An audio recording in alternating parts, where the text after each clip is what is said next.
Good morning, Shubprabhat. Hello and welcome everyone. This is Alamin Rahman. You are watching the Way of Solution West Bengal number one study channel. অনেক দিন পর এই কথাটি বললাম। প্রিয় ছাত্রছাত্রীরা, দীর্ঘ বহু বছর আমি ডেলি কারেন্ট অ্যাফেয়ার্স করিয়ে এসেছি সকাল 6টার সময়। বাট এই 2024 সালে আমার পেইড ব্যাচের ব্যস্ততার কারণে আমি করাতে পারিনি। তবে আমি উইকলি বা মান্থলি করিয়েছি। তবে আমি নতুন ইনিশিয়েটিভ, নতুন উদ্যমে আমি আবারও কিন্তু এই কারেন্ট অ্যাফেয়ার্স ক্লাস 6 AM আমি আবারও ব্যাক করাচ্ছি। তাই তোমরা এবার থেকে ডেলি সকাল 6টার সময় এই কারেন্ট অ্যাফেয়ার্স ক্লাসটি কিন্তু অবশ্যই করবে। নিজেকে আপগ্রেড রাখার জন্য এই ক্লাসটি করাতে আমিও ব্যাকুল। কেননা অ্যাজ এ জিকে টিচার আমি যদি জেনারেল অ্যাওয়ারনেস বা কারেন্ট ইভেন্ট সম্পর্কে অ্যাওয়ার না হই, তাহলে কিন্তু পড়াতেও খুব মুশকিল হয়। আর তোমরা যারা পরীক্ষার্থী, তোমাদেরও তো ভীষণ জরুরি। তাই অবশ্যই 6 AM the way of solution আমাদের TWS main channel the way of সলিউশনে কিন্তু প্রকাশিত হবে। তুমি তোমার সুবিধা মতো সময়ে ক্লাসটিকে দেখে নেবে। সকাল 6টার সময় পাবলিশ হবে। ডেলি কারেন্ট অ্যাফেয়ার্স দেখবে এবং নিজেকে আপগ্রেড রাখবে। 4 ডিসেম্বর 2024-এর কারেন্ট অ্যাফেয়ার্স আজকের ক্লাসে। তবে সোম থেকে শনি ফ্রি লাইভ ক্লাসও করানো হয় আমাদের চ্যানেলে। সেই ক্লাসের যে রুটিন তোমরা স্ক্রিনে দেখতে পাচ্ছ, সমস্ত ক্লাসে অংশগ্রহণ করবে এবং আমাদের গুগল প্লে স্টোর থেকে TWS একাডেমি অ্যাপ্লিকেশনটি ডাউনলোড করবে পেইড ক্লাস এবং এই ক্লাসের PDF পাওয়ার জন্য। সমস্ত ক্লাসের লিঙ্ক এবং নোটিফিকেশন পাওয়ার জন্য যুক্ত হতে হবে দ্য ওয়ে অফ সলিউশনের ভেরিফাইড টেলিগ্রাম গ্রুপে। আজকের প্রথম প্রশ্ন স্ক্রিনে ভেরি ইম্পর্টেন্ট, সেটি হলো আইসিসির নতুন চেয়ারম্যান হিসেবে কে সম্প্রতি দায়িত্ব শুরু করেছেন? সঠিক উত্তর হবে জয় শাহ। রাইট অ্যান্সার কি? Option number C. Jay Shah has begun his tenure বলতে তার কার্যকাল শুরু করছেন as the ICC chairman from December 1 পহেলা ডিসেম্বর থেকেই তিনি আইসিসি চেয়ারম্যান হিসাবে। আইসিসি মানে কি? International cricket council. এর হেডকোয়ার্টার কোথায় রয়েছে? এর হেডকোয়ার্টার আছে দুবাই। সেটা কোথায়? UAE, ইউনাইটেড আরব এমিরেটসে। তো তার চেয়ারম্যান কে হলেন? Jay Shah. Very very important. তিনি কাকে স্থলাভিষিক্ত করলেন? এই পদে আগে ছিলেন কে? Greg Barclay. তো গ্রেগ বার্কলেকে স্থলাভিষিক্ত করে জয় শাহ হলেন আইসিসির নতুন চেয়ারম্যান এবং Jay Shah becomes the youngest ever ICC chairman. আইসিসির সবচেয়ে ইয়ংগেস্ট চেয়ারম্যান হলেন তিনি। এছাড়া আরও একটা ইম্পর্টেন্ট পয়েন্ট, সেটা হলো তিনি পঞ্চম ভারতীয় হিসাবে, 5th ইন্ডিয়ান হিসেবে এই আইসিসি সর্বোচ্চ পদ বা আইসিসি চেয়ারম্যানের হয়েছেন তিনি। এর আগে কে কে হয়েছেন? জগমোহন ডালমিয়া, শরদ পাওয়ার, N শ্রীনিবাসন, শশাঙ্ক মনোহর। এরপর পঞ্চম ভারতীয় হিসেবে আইসিসি সর্বোচ্চ পদে বসলেন জয় শাহ। ভারত ও কোন দেশের যৌথ সামরিক মহড়া? এই জয়েন্ট মিলিটারি এক্সারসাইজগুলো খুবই ইম্পর্টেন্ট। এবছরের ক্লার্কশিপ পরীক্ষাতেও তোমরা দেখবে এখান থেকে প্রশ্ন এসেছে। তো ভারত ও কোন দেশের জয়েন্ট মিলিটারি এক্সারসাইজ বা যৌথ সামরিক মহড়া হরিমাও শক্তি শুরু হয়েছে সম্প্রতি? সঠিক উত্তর হবে মালয়েশিয়া এবং এটা হচ্ছে 4th এডিশন, 4র্থ সংস্করণ। ইন্ডিয়া মালয়েশিয়ার মধ্যে জয়েন্ট মিলিটারি এক্সারসাইজ হরিমাও শক্তি কমেন্সড, যেটা সম্প্রতি হয়েছে এবং এটা এই 2 ডিসেম্বর থেকে 15 ডিসেম্বরের মধ্যে আয়োজিত হচ্ছে। ভারতীয় সেনাবাহিনী এবং কোন দেশের সেনাবাহিনীর মধ্যে এক্সারসাইজ বা অনুশীলন সিনব্যাক্স এর প্রথম সংস্করণ শুরু হচ্ছে? ফার্স্ট এডিশন বা প্রথমবারের জন্য সিনব্যাক্স হচ্ছে ভারত আর কোন দেশের সেনাবাহিনীর মধ্যে? সঠিক উত্তর মনে রাখবে Cambodia. Right answer option A. The first edition of joint table top exercise CINBAX, মনে থাকবে, between the Indian army and the Cambodian army. এটা কোথায়? পুনেতে হচ্ছে, মহারাষ্ট্র পুনে। উবার, আমরা জানি ওলা উবার, আমরা জানি ক্যাব রাইডিং এর জন্য খুবই জনপ্রিয় প্ল্যাটফর্ম। তো প্রশ্ন হচ্ছে উবার নিম্নের কোথায় ভারতের প্রথম জল পরিবহন পরিষেবা শুরু করছে? জল পরিবহন কি? যেমন উবারের ট্যাক্সি হয়, ক্যাব হয় বিভিন্ন রাস্তায় সড়ক পথে চলাচলের জন্য, তেমনি ওয়ার্ল্ড ফেমাস ডাল লেক আছে না শ্রীনগরে, সেখানেও আমরা দেখব উবার তারা উবারের বোট কিন্তু চালু করছে। তো সঠিক উত্তর Srinagar is the right answer. তো Uber starts India's first water transport service in Srinagar এবং বলা হচ্ছে this service in Srinagar is also the first of its kind in Asia. বলা হচ্ছে এটাও এশিয়ার মধ্যে প্রথম। শ্রীনগর শহরটি কোন নদীর তীরে অবস্থিত? জানা থাকলে চটপট কিন্তু কমেন্ট করবে। পঞ্চম প্রশ্ন, নিম্নের কে সম্প্রতি সৈয়দ মোদী আন্তর্জাতিক, অনেক সময় আসে এই সৈয়দ মোদী এই ট্রফি কিসের সাথে যুক্ত বা কোন খেলা, ব্যাডমিন্টন, মনে থাকবে। তাহলে নিম্নের কে সম্প্রতি সৈয়দ মোদী আন্তর্জাতিক ব্যাডমিন্টন মহিলা একক শিরোপা জিতেছেন। তোমাদেরকে আমি দুটোই জানাবো, একটি হচ্ছে মেন সিঙ্গেলস টাইটেল কে জিতেছেন, আরেকটি হলো ওমেন সিঙ্গেলস টাইটেল। তাহলে পিভি সিন্ধু, আর পিভি সিন্ধু থেকে এই প্রশ্নটা একেবারে স্টার মার্কেবল প্রশ্ন, যে PV Sindhu becomes the first Indian women to win 2 Olympic medal. Already ডাব্লিউবিপিতে এসেছে যে পিভি সিন্ধু হলেন প্রথম ভারতীয় মহিলা যিনি কিনা অলিম্পিকে 2টি পদক জিতেছেন। এই প্রশ্নটা কিন্তু বহুবার এসেছে। তো প্রিয় ছাত্রছাত্রীরা, স্ক্রিনের দিকে তোমরা খেয়াল করো যে 2 time Olympic medalist PV Sindhu wins Syed Modi international badminton women singles title. তাহলে Syed Modi international women singles title তিনি জিতেছেন। আর যদি মেন সিঙ্গেলস টাইটেলের বলি, অর্থাৎ এবছর মেন্স অ্যান্ড ওমেন্স দুটোই কিন্তু ভারতীয়রা জিতেছে। তাহলে লক্ষ্য সেন বা Lakshya Sen wins Syed Modi international men's singles title. তো এটাও কিন্তু গুরুত্বপূর্ণ। তোমাদেরকে জানিয়ে রাখি, টেলিগ্রাম গ্রুপের লিঙ্ক কিন্তু ডেসক্রিপশনে পেয়ে যাবে, অথবা টেলিগ্রাম গ্রুপে সার্চ করবে দা ওয়ে অফ সলিউশন এবং জয়েন চ্যানেলে ক্লিক করে যুক্ত হবে। অলরেডি 2,70,000-এর বেশি ছেলে মেয়ে যুক্ত হয়েছে আমাদের এই ভেরিফাইড চ্যানেলে। তুমিও যুক্ত হও, সমস্ত ক্লাসের লিঙ্ক পেয়ে যাবে। আজকের HW আমি সেই পুরনো ফরম্যাটে, যারা 2-1 বছর আগে আমার কারেন্ট অ্যাফেয়ার্স দেখতে জানো নিশ্চয়ই, যে প্রতি পঞ্চম প্রশ্নের পর একটি হোমওয়ার্ক দিই, আর পরের দিন আমি তার উত্তর বলে দিই এবং আরও একটা নতুন প্রশ্ন দিই। তো আজকে অবশ্যই প্রত্যেকে লাইক করে নেবে, নিয়ে সাবস্ক্রাইব তো অবশ্যই করা আছে নিশ্চয়ই। তাহলে এই প্রশ্নের উত্তর কমেন্ট করো, বিশ্ব পরিবেশ দিবস প্রতি বছর কোন তারিখে পালিত হয়? চটপট সকলেই কমেন্ট করবে ভিভিআই কোশ্চেন। কোন রাজ্য সরকার কৃষি মানে agriculture sector as well as horti বলতে হর্টিকালচার বোঝাচ্ছে উদ্যান পালন বিদ্যা। তাহলে কোন রাজ্য সরকার কৃষি এবং হর্টি উৎপাদকদের মানে যারা প্রডিউসার তাদেরকে বাজারে প্রবেশাধিকার বাড়াতে, মানে তাদেরকে বেশি বেশি বাজারমুখীকরণ করতে একটা স্কিম চালু করছে যার নাম হচ্ছে মিশন অরুণ হিমবীর। তাহলে মিশন অরুণ হিমবীর এটা কোন রাজ্য চালু করছে? সঠিক উত্তর অরুণাচল প্রদেশ। দেখো, Arunachal Pradesh launch mission Arun Himveer to enhance market linkage for local agricultural and horticultural produce. অর্থাৎ আমার স্থানীয়ভাবে যে এগ্রিকালচার ক্ষেত্র থেকে কিংবা হর্টিকালচার থেকে যা প্রডিউস হচ্ছে সেটাকে মার্কেটে যাতে সহজে লিঙ্কড করে দেওয়া যায় বা বাজারমুখীকরণ করা যায়। সঠিক উত্তর অরুণাচল প্রদেশ। দেখো, অরুণাচল প্রদেশের রাজধানী ইটানগর বহুবার পরীক্ষাতে এসছে।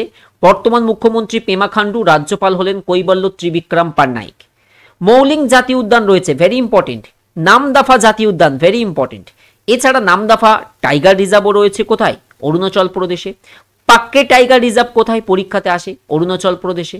এবং যদি এই প্রশ্ন কখনো আসে, জিওগ্রাফির একটা প্রশ্ন, যে দ্রাঘিমাংশ হিসাবে ভারতের ইস্টার্ন মোস্ট স্টেট বা মনে রেখে দেবে পূর্বতম রাজ্য, একটা প্রশ্ন আসে যে দ্রাঘিমাতম হিসাবে ভারতের পূর্বতম রাজ্য কোনটি? সো অরুণাচল প্রদেশ হবে কারেক্ট অ্যান্সার।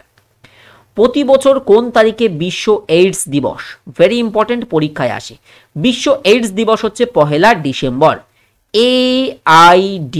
AIDS, ওকে, অ্যাকোয়ার্ড ইমিউনো ডেফিসিয়েন্সি সিনড্রোম। এই এইডস হয় কার কারণে? এইডস হচ্ছে রোগটির নাম, যে ভাইরাসের কারণে হয় সেটা হচ্ছে HIV, যেটা হিউম্যান ইমিউনো ডেফিসিয়েন্সি ভাইরাস। তাহলে এইডস এর ফুল ফর্ম কি? Acquired immunodeficiency syndrome. সিনড্রোমটা হচ্ছে এইডস। আর কিসের কারণে হয়? ভাইরাসের কারণে হয়। সেটা কি? Human immunodeficiency virus. অনাক্রমণতন্ত্র সম্পূর্ণরূপে নষ্ট হয়ে যায়। তাহলে ওয়ার্ল্ড এইডস ডে প্রতি বছর 1988 সাল থেকে 1 ডিসেম্বরে পালিত হয়ে আসছে। এবছরের ওয়ার্ল্ড এইডস ডে থিম হলো, আজকাল পরীক্ষাতে থিম দিচ্ছে, থিমটা খেয়াল রাখবে, take the right path. Take the right path, এটা হচ্ছে বিশ্ব এইডস দিবসের থিম। ADB বা এশিয়ান উন্নয়ন ব্যাংক বা এশিয়ান ডেভেলপমেন্ট ব্যাংক, তোমরা চটপট কমেন্ট করো ADBর হেডকোয়ার্টার কোথায় অবস্থিত। আমি কিন্তু এই ক্লাসগুলিতে প্রচুর হোমওয়ার্ক দেব, তোমাদের কিন্তু সাথে সাথে চটপট উত্তর করতে হবে। শীতকালে হাত গুটিয়ে বসে থাকলে চলবে না, কমেন্ট করবে অবশ্যই, ইচ অ্যান্ড এভরিওয়ান কমেন্ট করবে। আমি কিন্তু কমেন্ট পড়ি এবং পড়বো অবশ্যই, প্রত্যেককে লাভ রিঅ্যাক্ট দেবো। এশীয় উন্নয়ন ব্যাংক নিম্নের কাকে তার 11th প্রেসিডেন্ট হিসাবে নিয়োগ দিয়েছে? 11তম প্রেসিডেন্ট হচ্ছেন ADBর কে? সঠিক উত্তর হচ্ছে মাসাতো কান্দা। তাহলে এশিয়ান ডেভেলপমেন্ট ব্যাংক বা ADB has appointed Masato Kanda as its 11th president. ADBর 11তম প্রেসিডেন্ট হচ্ছেন তিনি। অক্সফোর্ড ইউনিভার্সিটি প্রেস 2024 সালের জন্য Oxford word of the year, একটা প্রতি বছর একটা ঘোষণা হয়, সেটা হচ্ছে ওয়ার্ড অফ দ্য ইয়ার বা বছরের সেরা শব্দ কোনটি। তাহলে ওয়ার্ড অফ দ্য ইয়ার হিসেবে কোনটিকে ঘোষণা করেছে অক্সফোর্ড? সঠিক উত্তর হবে brain rot, option number B. Oxford university press বা OUP হ্যাজ অ্যানাউন্সড, তারা ঘোষণা করেছে brain rot as the Oxford word of the year for 2024। 2024 সালে Oxford word of the year হলো ব্রেইন রুট। আমি প্রিভিয়াসে রেলওয়ের পরীক্ষাতে আসতে দেখেছি এই ধরনের প্রশ্ন। এরপরে আরো একটা নতুন টাইগার রিজার্ভের ঘোষণা হচ্ছে, শোনো। রাতাপানি বন্যপ্রাণী অভয়ারণ্যকে কোন রাজ্যের 8ম টাইগার রিজার্ভ হিসেবে ঘোষণা করা হয়েছে? তাহলে সঠিক উত্তর মধ্যপ্রদেশের আরো একটা নতুন টাইগার রিজার্ভ বাড়লো। রিসেন্টলি তোমরা খেয়াল করেছো এই গুরু ঘাসিদাস তমর পিংলা টাইগার রিজার্ভ যেটা ছত্তিশগড়ের, এটা আমাদের দেশের 56তম টাইগার রিজার্ভ হিসেবে ঘোষণা হয়েছিল, রিসেন্টলি আমরা দেখেছি। এরপরে আরো একটা ইম্পর্টেন্ট, সেটা হচ্ছে রাতাপানি, এটা কোথায় হয়ে যাবে? Obviously located in Madhya Pradesh. As well as এই প্রশ্নটা খুব আসে যে ভারত সরকার কবে আমাদের প্রজেক্ট টাইগার লঞ্চ করে? তাহলে সঠিক উত্তর হবে 1973, 1973 প্রজেক্ট টাইগার লঞ্চ করা হয়েছিল ব্যাঘ্র সংরক্ষণের জন্য। আমাদের পশ্চিমবঙ্গে দুটি আছে, একটির নাম হলো বক্সা আর অপরটি অবভিয়াসলি কি বন? সুন্দরবন। মধ্যপ্রদেশে দেখো রাজধানী হয়ে যাবে ভোপাল, মুখ্যমন্ত্রী মোহন যাদব, রাজ্যপাল মঙ্গুভাই সি প্যাটেল। বান্ধবগড়, কানহা, মাধব, পান্না, পেঞ্চ, সঞ্জয়, সাতপুরা, বনবিহার, কুনো। মধ্যপ্রদেশে অনেকগুলি ন্যাশনাল পার্ক আছে as well as tiger reserve, like Bandhavgarh, Kanha, Panna, Pench, Sanjay Dubri, Satpura, Veerangana Durgavati, এটাও রিসেন্ট কালের, এটাও পরীক্ষাতে দেয়, এগুলো সব মধ্যপ্রদেশে। আর এটা কিন্তু মনে রেখে দেবে ইন্দোর, মধ্যপ্রদেশের ইন্দোর কিন্তু cleanest city as well as Surat, এই দুটো কিন্তু ভারতের পরিষ্কার পরিচ্ছন্ন শহরের তালিকায় একেবারে শীর্ষে রয়েছে। তোমাদেরকে জানিয়ে রাখি রেলওয়ে ফাউন্ডেশন ব্যাচ নম্বর 2, যারা রেলওয়ে পরীক্ষাকে টার্গেট করছো, শোনো রিভিশন করাবো, থামলে চলবে না। যারা নতুন স্টুডেন্ট তাদেরকে বলে রাখি 10টা করে ডেলি আমি প্রশ্ন করাই এবং তারপর কিছু না কিছু টপিক বা কোনো প্রিভিয়াস কারেন্ট অ্যাফেয়ার্স হোক আমি রিভিশন করাই।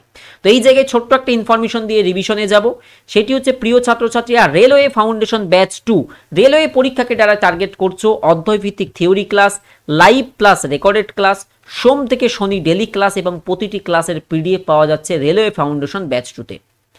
খুবই স্বল্প প্রাইস এবং এখানে টেস্ট সিরিজ 30+ মক টেস্ট পেয়ে যাবে রেলওয়ের বিভিন্ন পরীক্ষার, NTPC, গ্রুপ ডি এবং আমাদের RPF পরীক্ষারও। এখানে complete theory plus MCQ plus PYQ।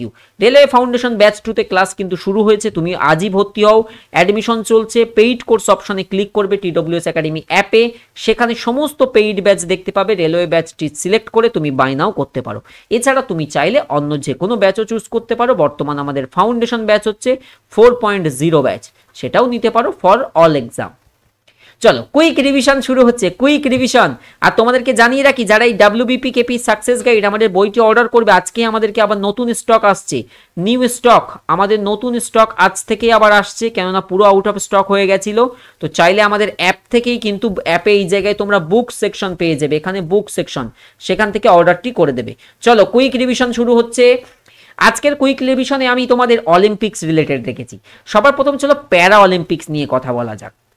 2024 সালের আমাদের যে সামার অলিম্পিক সেটা কোথায় আয়োজিত হলো? চটপট বলো, প্যারিস অলিম্পিক।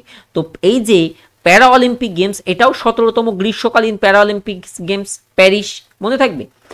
আর মোটো গেমস ওয়াইড ওপেন, এটা ছিল মোটো। উদ্বোধককে ফ্রান্সের প্রেসিডেন্ট ইমানুয়েল ম্যাক্রো। এবছরে আমাদের পদক কতটা এসছে?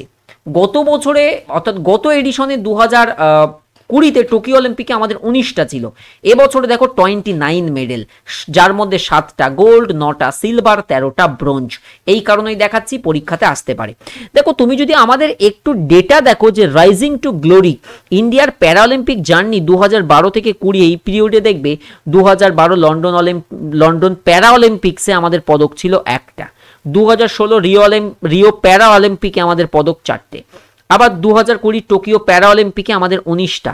এবারে সেই সংখ্যাটা বেড়ে কত হলো?